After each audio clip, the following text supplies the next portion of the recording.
Think and Grow Rich by Napoleon Hill. When you begin to think and grow rich, you will observe that riches begin with a state of mind, with definiteness of purpose, with little or no hard work. You, and every other person, ought to be interested in knowing how to acquire that state of mind, which will attract riches. Observe very closely. As soon as you master the principles of this philosophy, and begin to follow the instructions for applying those principles, your financial status will begin to improve, and everything you touch will begin to transmute itself into an asset for your benefit. Impossible? Not at all. Success comes to those who become success conscious. Failure comes to those who indifferently allow themselves to become failure conscious. The object of this book is to help all who seek it learn the art of changing their minds from failure consciousness to success consciousness. That before we can accumulate riches in great abundance, we must magnetize our minds with intense desire for riches. That we must become money conscious until the desire for money drives us to create definite plans for acquiring it. Napoleon Hill. Think and Grow Rich. Think and Grow Rich is probably the #1 most famous success book of all time. It was written by Napoleon Hill in 1937 and has sold over 15 million copies. The premise of the book is simple. Riches begin with a state of mind. If we want to get rich, we must first change our minds so that we become, as Napoleon Hill calls it, money conscious. He says that we must literally think ourselves rich. The term riches, by the way, could mean any form of wealth, like money, happiness, healthy relationships, business success, etc. This book offers the how-to of the aforementioned concept. It shows us how we must think to become money conscious. It shows us how to think ourselves rich, how to control our minds and our thoughts so that we can become rich. Thoughts become things. Throughout this philosophy will be found the suggestion that thought, backed by strong desire, has a tendency to transmute itself into its physical equivalent. The meaning of the word transmute is, in simple language, the changing or transferring of one element or form of energy into another. This book has been confined exclusively to instructing the reader how to transmute the definite purpose of desire for money into its monetary equivalent. Napoleon Hill tells us that thoughts can be transmuted into physical reality. What first only happens in our minds can one day become real in the physical world. If we think in our mind that we will become a millionaire, this thought, in this moment, doesn't equal our physical reality, at least not mine. I am not a millionaire in this moment. Not yet. However, through the use of this book, we can transmute that thought into reality and actually become a real millionaire. This transmutation from thoughts abstract, only in mind, into reality concrete, physical, can be achieved through the use of Napoleon Hill's advice in this book. Napoleon Hill is not the only one telling us that thoughts become things. Pretty much all of the great teachers emphasize that. Our life is what our thoughts make it. James Allen, thoughts become things. If you see it in your mind, you will hold it in your hand. Bob Proctor, a good example for the power of thoughts, is the placebo effect. If you are ill and take real medication, for example pills with actual painkillers, then of course you will get better. That's to be expected, right? Yet, if you're ill and get pseudo-medication, for example pills with sugar and water, you will also get better. Why is that? It's because you think you got real medication. You think that this medication will help you, and because you think that, it's what actually happens. If we think we will get better, then we will get better, even if all we do is swallow sugar pills. Keeping this constantly in mind is really important. Because if thoughts become things, if thoughts become our reality, then we should start paying much more attention to what we're thinking all the time.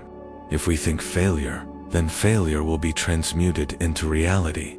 If we think success, then success will be transmuted into reality. This concept is the cornerstone of Napoleon Hill's philosophy. If we truly want to think and grow rich, we must start to take control over our thoughts, or in other words, over our mind. I can't emphasize this enough. We must take control over our own minds. Let's learn how to do that. We must take control over our thoughts. You have absolute control over but one thing, and that is your thoughts. This is the most significant and inspiring of all facts known to man. It reflects man's divine nature. This divine prerogative is the sole means by which you may control your own destiny. If you fail to control your own mind, you may be sure you will control nothing else. Study the record of any man who achieves noteworthy success, and you will observe that he has control over his own mind. Moreover, that he exercises that control and directs it toward the attainment of definite objectives. Without this control, success is not possible. This doesn't come as a surprise. If thoughts become things, then we must take control over our thoughts. Otherwise, we can never control or even influence what's going to happen in our lives. And I don't know about you, but I really want to control my life as much as possible. I want to live a great, fulfilling life. And you do too, right? So, if that's the case, we must start to control our thoughts. Napoleon Hill goes as far to say that we can never be successful if we don't control our thoughts. On the flip side, he also tells us that we can absolutely and 100% control our own destiny if we do control our thoughts. I can't stress this enough.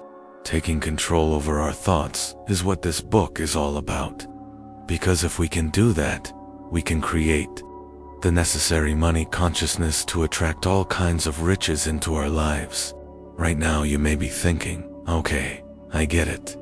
Thoughts become things, and therefore I must control my thoughts to create the things that I want in my life. Yet, how can I do this? How can I control my thoughts? Don't worry, this is what this book is here to teach us.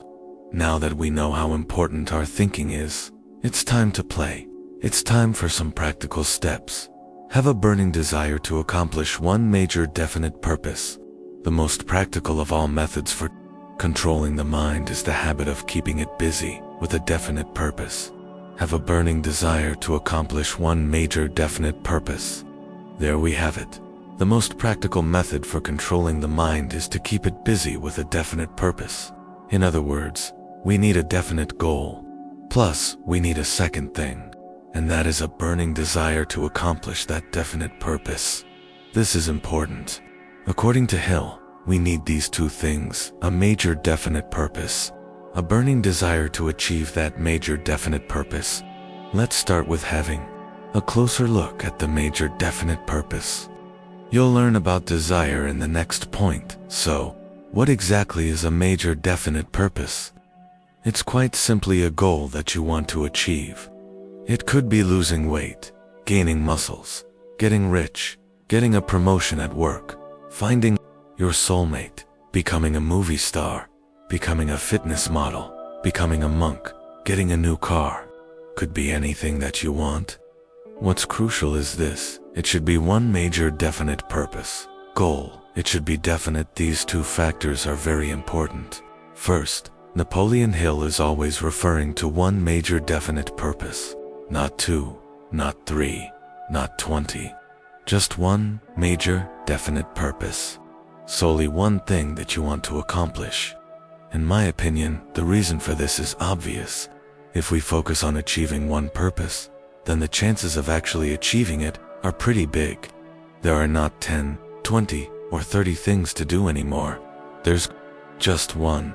This means we can 100% focus on achieving that goal. We can use all of our energy, time, thinking power, etc. on the accomplishment of that one goal or purpose.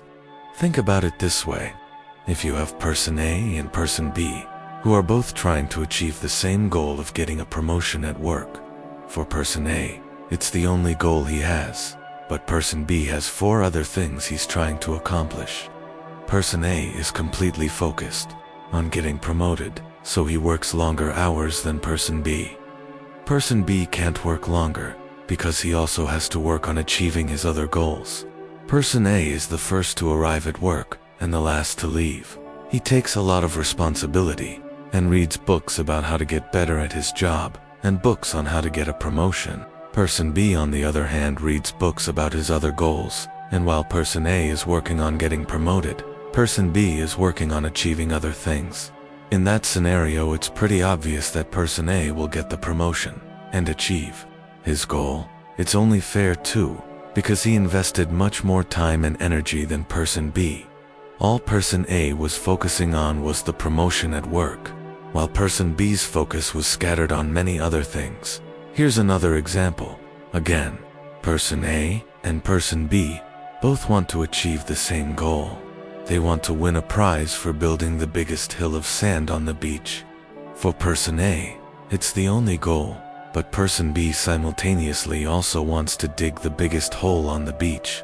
Who do you think will win the prize for the biggest hill? Again, it's probably going to be person A, because she can completely focus on doing that. She doesn't get distracted with anything else and can completely concentrate all of her efforts on achieving her one goal of building the biggest hill of sand. My point is that if we focus on achieving only one thing, our odds of achieving it are greatly enhanced. Today's society is full of distractions, and it's already hard enough to stay focused on the achievement of one goal. Once we have too many goals, it's almost impossible to find the motivation and discipline to stay focused on all of them. It's much easier if we just focus on one thing and one thing only. Success demands singleness of purpose. You need to be doing fewer things for more effect, instead of doing more things with side effects. Gary Keller, by the way, a great example for singleness of purpose, are athletes. For them, their purpose is their respective sport, and it's all they focus on during their active careers. So that's the first point I wanted to make about major definite purposes. Napoleon Hill wants us to focus on one goal, purpose at a time. The second important factor is that your goal or purpose should be definite. That means that we must clearly define what exactly we want. We must be definite. It's not enough to say that we want to lose weight. We must clearly define how much weight we want to lose, by when we want to have lost it, and what kind of weight we want to lose. We probably want to lose fat and keep the muscles, right? If we want to earn more money, we must clearly define how much money. Monthly. Salary. How much? By when? Passive income. How much? By when? Money on our savings account. How much? By when? If we want a new car, we must clearly define what kind of car. Red, blue, Mercedes, Toyota, big, small, sports car, limousine, how many seats? By when do we want it? Our goal must be definite, so that the subconscious mind, the universe, God, or whatever higher force there is, knows exactly how to help us.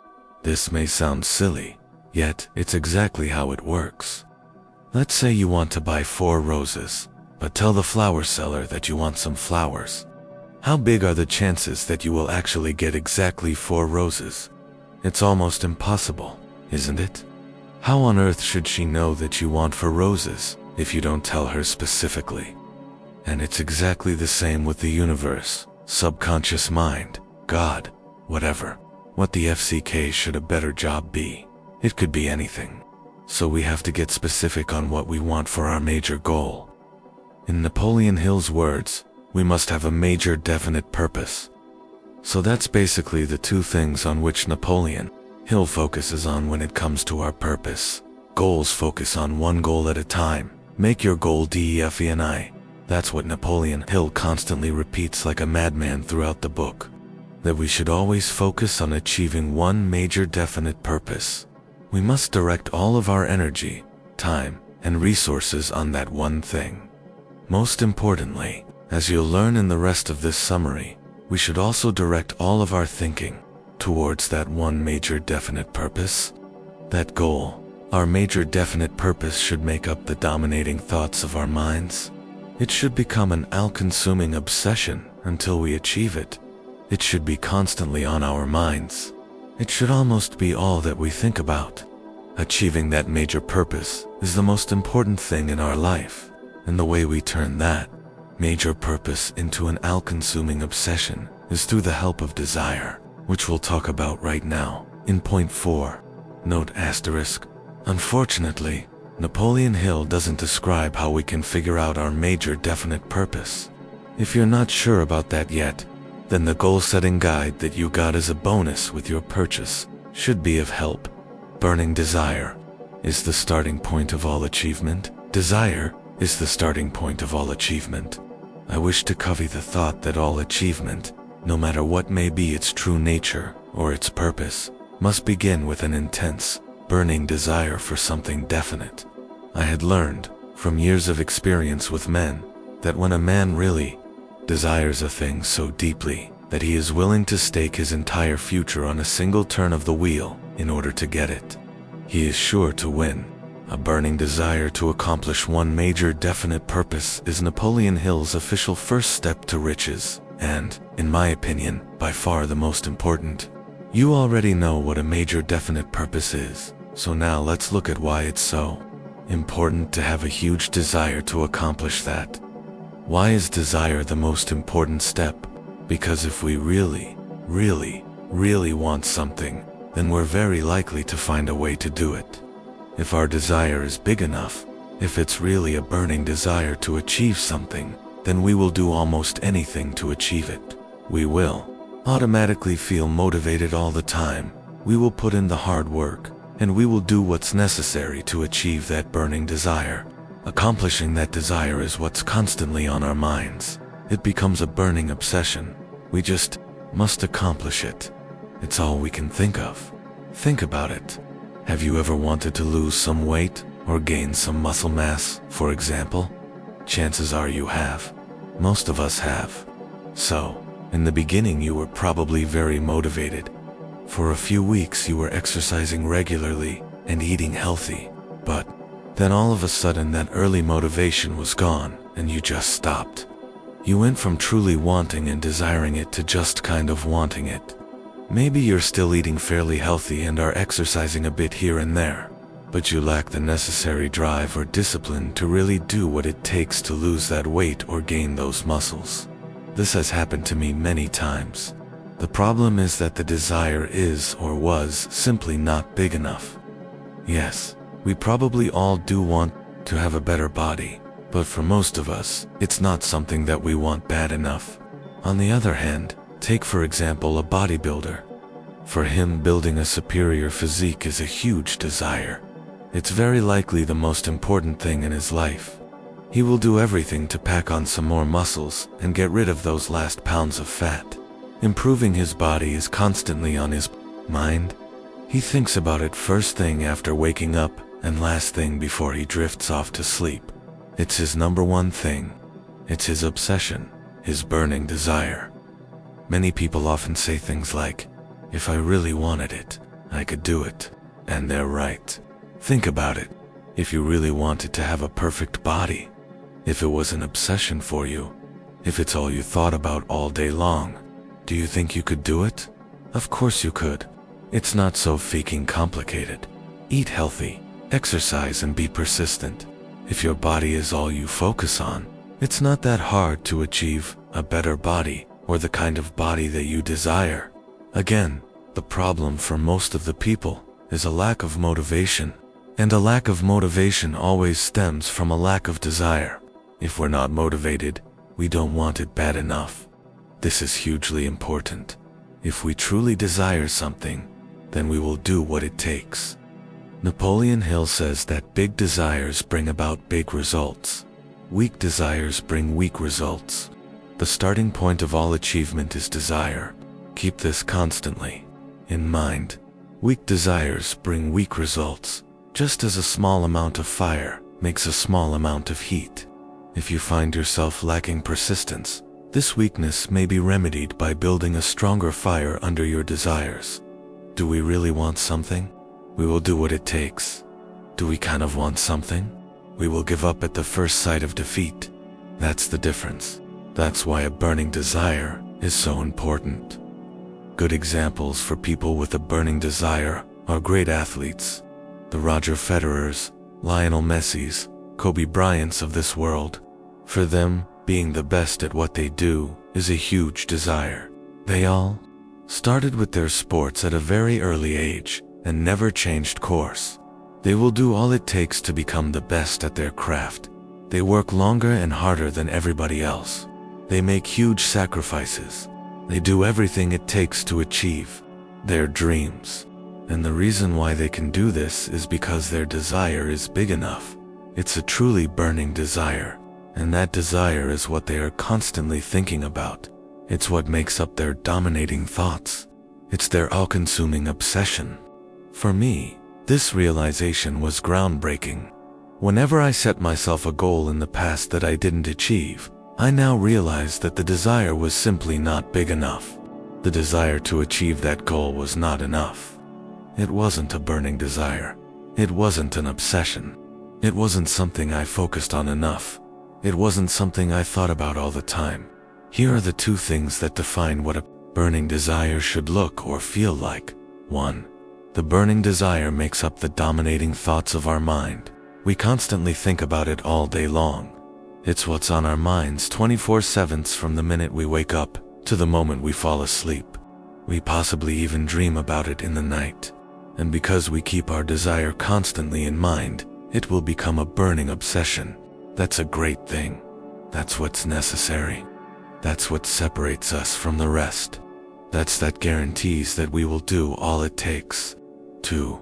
The burning desire ensures that we will do whatever it takes to achieve what we desire. We will work hard, make sacrifices, be disciplined, and persistent. We will do almost anything. Desire feeds everything else. It's the most important step to achieving any goal that you have in life. Okay, so we got that. Now, it's time for a quick recap of what we've learned so far. Quick recap 1. Thoughts become things. Thoughts get transmuted into the physical reality. This means that we are constantly creating our own reality through the dominating thoughts which we hold in our minds. Think success, create success. Think money, create money. Think goal X, create goal X. 2. We must control our thoughts. By controlling our thoughts, we can control our lives. We have 100% control over our thinking, and this means that we have also control over our destiny. We can, through the power of our thoughts, create our own reality the way we want it. Yet, we can only do that if we start to control our thoughts. 3. The most practical of all methods for controlling the mind is to keep it busy with a definite purpose. We all need one major definite purpose that we can focus on. This ensures that we can control our minds by constantly thinking about it. If our desire to achieve this major definite purpose is big enough, this happens almost automatically. 4. We must have a burning desire to accomplish our major definite purpose. If we truly want to achieve our major purpose, then we will think about it all day long. Then it will become an all-consuming obsession. And then our mind can constantly be controlled by focusing on accomplishing that desire. A big enough desire ensures that we can control our mind, and therefore our future. I hope I've made this clear by now. The way to control our mind is this. We constantly think about our desire. We constantly think about achieving our major, definite purpose. There simply isn't any space left for other thoughts. And that's great. We don't need any other thoughts. They would probably be negative anyway. Once you have a burning desire to achieve one major purpose, it becomes important to develop belief or faith in the achievement of that purpose.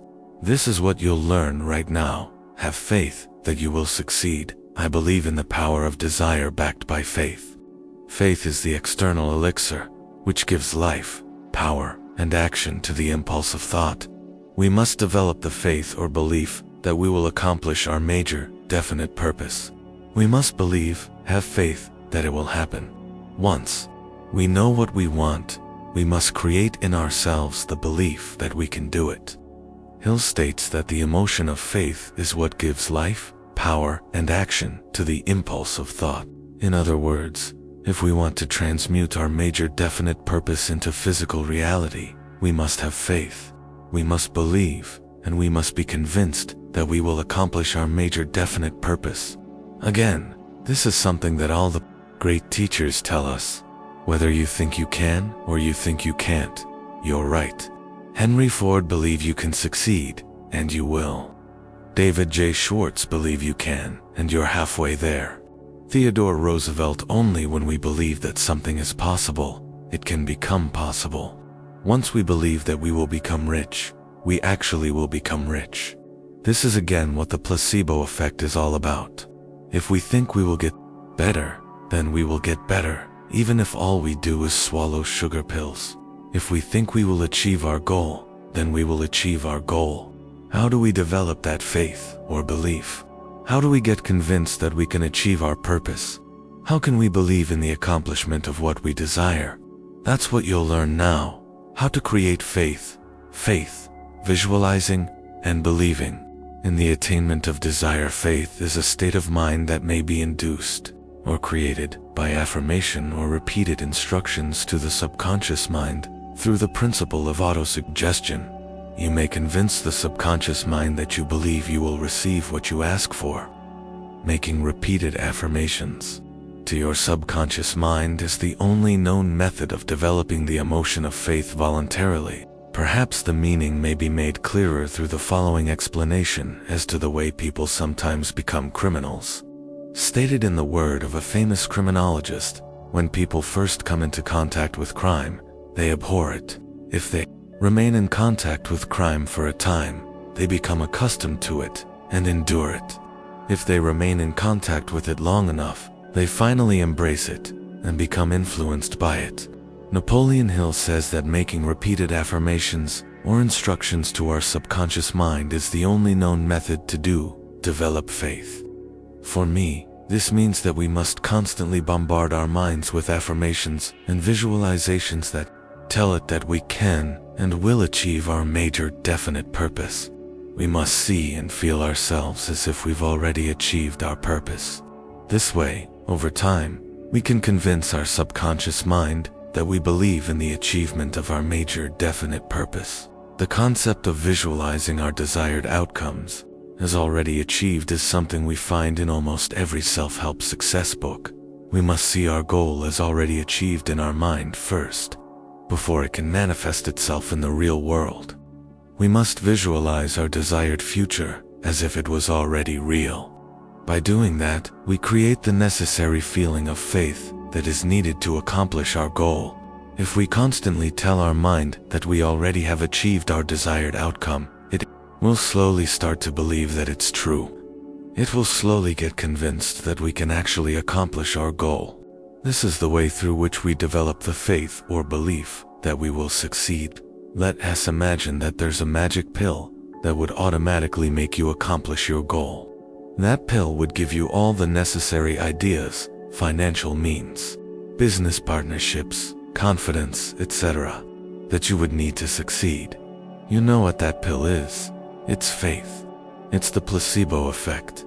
Because once you have faith or belief that you will succeed, then you have swallowed that pill from above.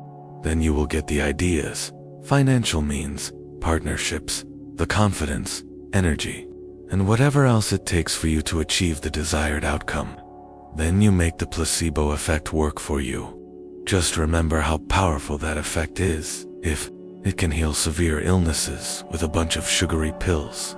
The way to get there, the way to create faith is through making repeated affirmations and instructions to your subconscious mind. Lucky for us, Napoleon Hill tells us exactly how to make these affirmations and instructions to our subconscious mind. He offers us the exact 6 steps we need to transmute our desires into their physical equivalents. Let's look at them right now. 6 practical steps to transmute desires into physical reality. The method by which desire for riches can be transmuted into its financial equivalent consists of 6 definite practical steps. 1. Fix in your mind the exact amount of money you desire. It is not sufficient merely to say, "I want plenty of money." Be definite as to the amount. 2. Determine exactly what you intend to give in return for the money you desire. 3. Establish a definite date when you intend to possess the money you desire. 4. Create a definite plan for carrying out your desire, and begin at once, whether you are ready or not, to put this plan into action. 5. Write out a clear, concise statement of the amount of money you intend to acquire. Name the time limit for its acquisition. State what you intend to give in return for the money, and describe clearly the plan through which you intend to accumulate it. 6. Read your written statement aloud, twice daily, once just before retiring at night, and once after rising in the morning. As you read, see, and feel, and believe yourself already in possession of the money. In this example, the desire or major definite purpose is simply a certain amount of money. Again, it could be any other goal that you desire to achieve. You should clearly see where the desire and major definite purpose come in these 6 steps. You also see that you'll need a plan, which will be discussed in the next point. And you see that you must bombard your mind with these statements at least twice daily, once just before going to bed, and once after rising in the morning. This is how you control your mind, and this is how you will develop faith or belief in the accomplishment of your major purpose. If your desire is big enough, you will be doing some form of this exercise all day long, because you will be thinking about your purpose all day long.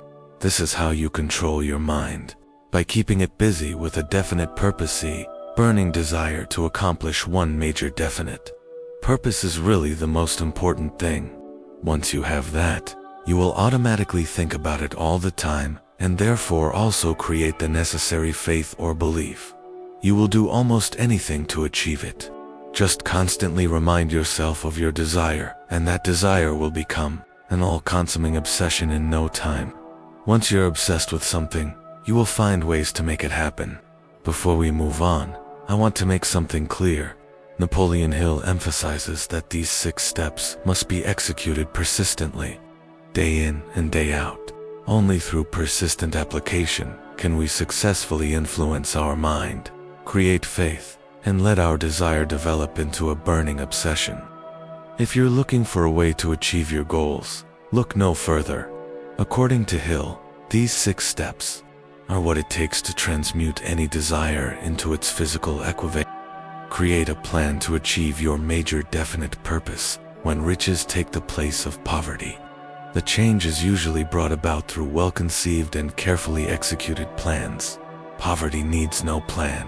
It needs no one to aid it, because it is bold and ruthless. Anybody can wish for riches, and most people do. But only a few know that a definite plan plus a burning desire for wealth are the only dependable means of accumulating it. The most practical of all methods for controlling the mind is the habit of keeping it busy with a definite purpose, backed by a definite plan. Why are plans so important? Let's say you want to go from place A to place B, from Los Angeles to New York by car. When you have a GPS system equals plan, then it's pretty easy, right? You just follow the instructions. Without a map, on the other hand, equals without a plan, you will probably get lost. Literally. Or at least you will lose a lot of time, energy, and resources that could have been used in a better way. For sure, you will arrive at the desired location later than if you had had a plan. The same principle applies to our goals. Without a clear plan, we waste a lot of unnecessary time, energy, and resources, plus we achieve the goal, if at all, later than with a clear plan. Yet, here come the good news. Do not wait for a definite plan through which you intend to exchange services or merchandise in return for the money you are visualizing. Begin at once to see yourself in possession of the money, demanding and expecting meanwhile that your subconscious mind will hand over the plan or plans you need. When we visualize our major definite purpose as already complete, the subconscious mind will hand over the plans for us. Once we believe in the accomplishment of our desired outcomes, our mind will serve us the plans on a silver plate. That's exactly what David J. Schwartz means in his book, Magic of Thinking Big, when he writes, "The how to do it always comes to the person who believes he can do it." David J. Schwartz, this is important if you think stuff like, "But I don't know how to achieve my major definite purpose. It's impossible to do. I have no idea how it can be done." That doesn't matter in the beginning. Just get started with applying the 6 steps, and then your subconscious mind will give you ideas on how it could be done. Application of the 6 steps will kind of force your subconscious mind to hand over plans for you.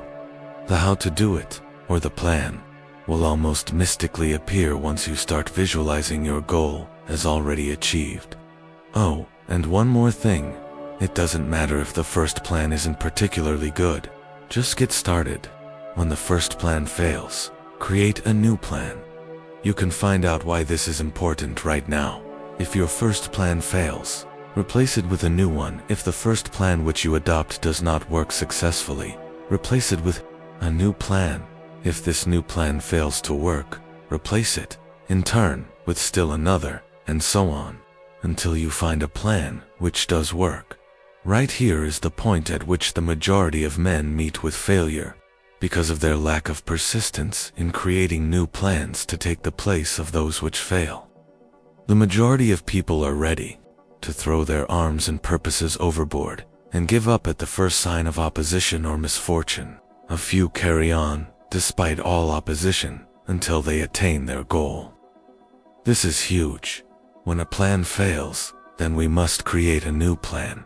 We can't just give up at the first sign of failure. How pathetic would that be? Instead, if we always create a new plan if one failed, then we are certain to succeed sooner or later, because surely there will come a plan that works. Think about Thomas Edison, for example. He needed over 10,000 attempts to eventually create a functioning light bulb. In other words, he had to make over 10,000 new plans to achieve his goal. That's persistence.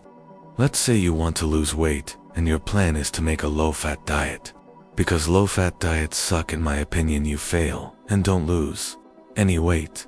Most people would then simply give up. They will say they've tried and it didn't work. What you should do instead, in this situation, is to come up with a new plan and start again. Your new plan could be to try a high-fat diet. Smart idea. Create an exercise regimen, or hire a nutrition coach. There are plenty of options. What's important? Don't get discouraged, don't give up, and instead create a new plan and immediately start to put that plan into action. After failing once, you are already in a much better position to succeed. You already have feedback. You know that low-fat diets don't work for you, and you can try another approach. I like to remind myself that nothing works the first time. I don't mean it in a negative way, but as a way to remind myself to not give up, to not throw in the towel, but to give it a faith shot and be persistent. That's important, persistence in everything we do. Let's learn more about the is key. Those who have cultivated the habit of persistence seem to enjoy insurance against failure. No matter how many times they are defeated, they finally arrive up toward the top of the ladder.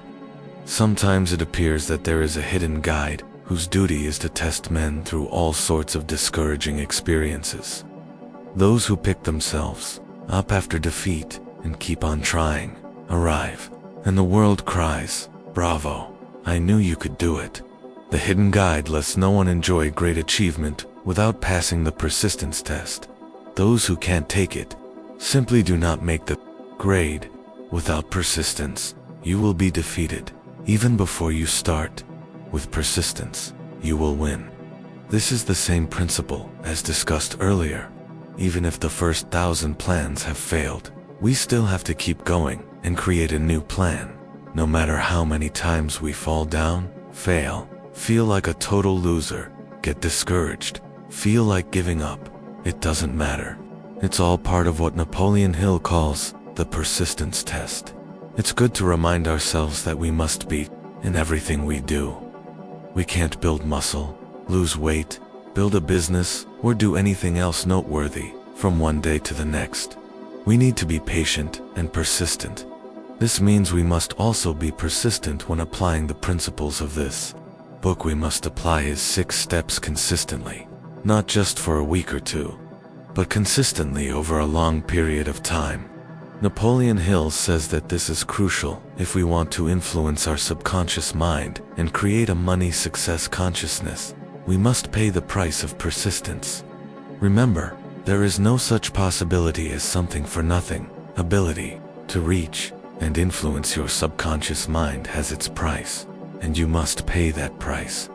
You cannot cheat, even if you desire to do so. The price of ability to influence your subconscious mind is everlasting persistence in applying the principles described here. You cannot develop the desired ability for a lower price. You, and you alone, must decide whether or not the reward, for which you are striving, the money consciousness, is worth the price you must pay for it in effort. By the way, what helps us in being persistent is to have a burning desire to accomplish our goal. If we really want something, we will put in the necessary time and energy. We will do what it takes, and we will do it persistently.